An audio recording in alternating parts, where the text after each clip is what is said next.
Hello and welcome back to Mark's House and Garden UK. This is the parterre at the front of my cottage.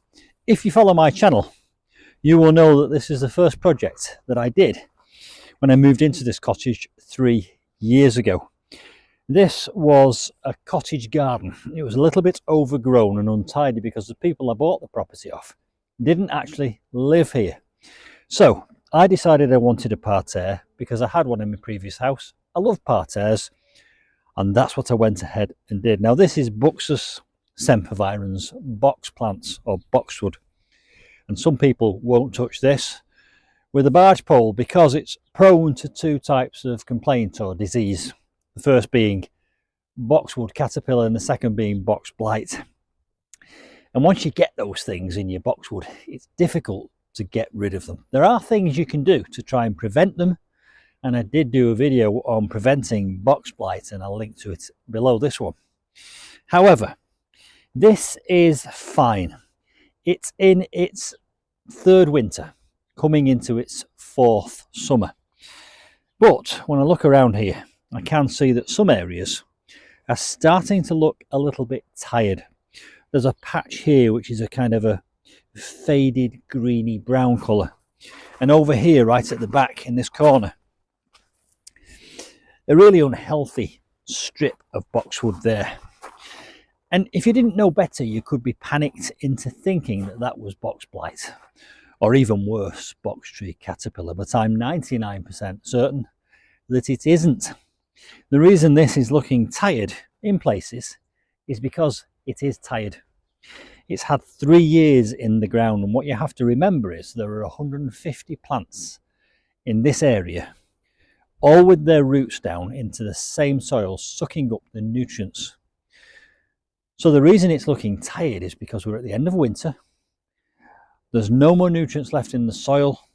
It's not getting a lot of light, and it needs a tonic. It's overpopulated. This is why they tell you not to put too many plants in a row when you're planting a hedge. Space them out a bit and they will grow together eventually. And when you've got an area of land here, like this, small area actually, with 150 small plants all growing in the same soil, you've got to take remedial action. And I'm going to repeat a process today, which I've done every spring and I do every summer as well. So I do this twice a year.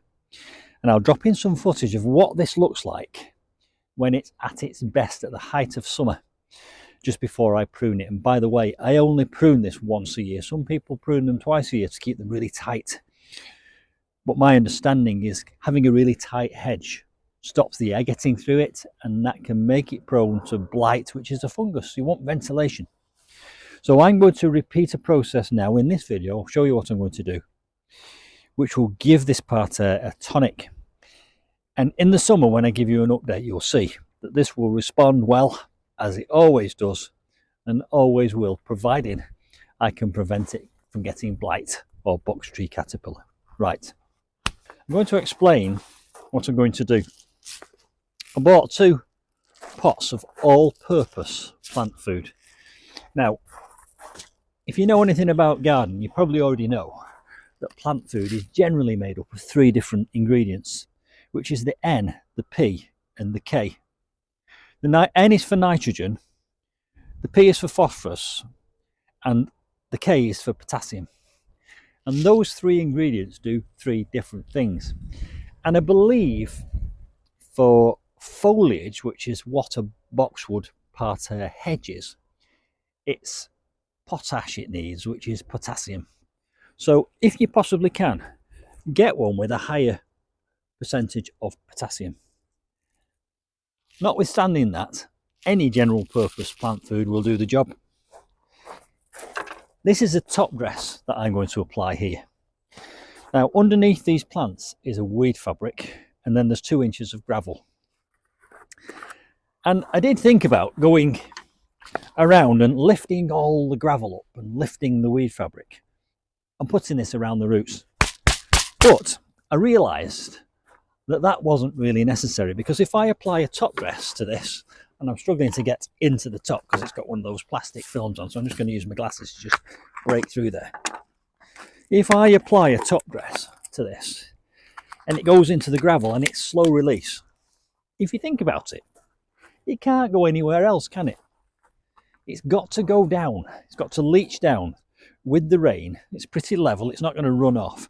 It's got to leach down into the roots.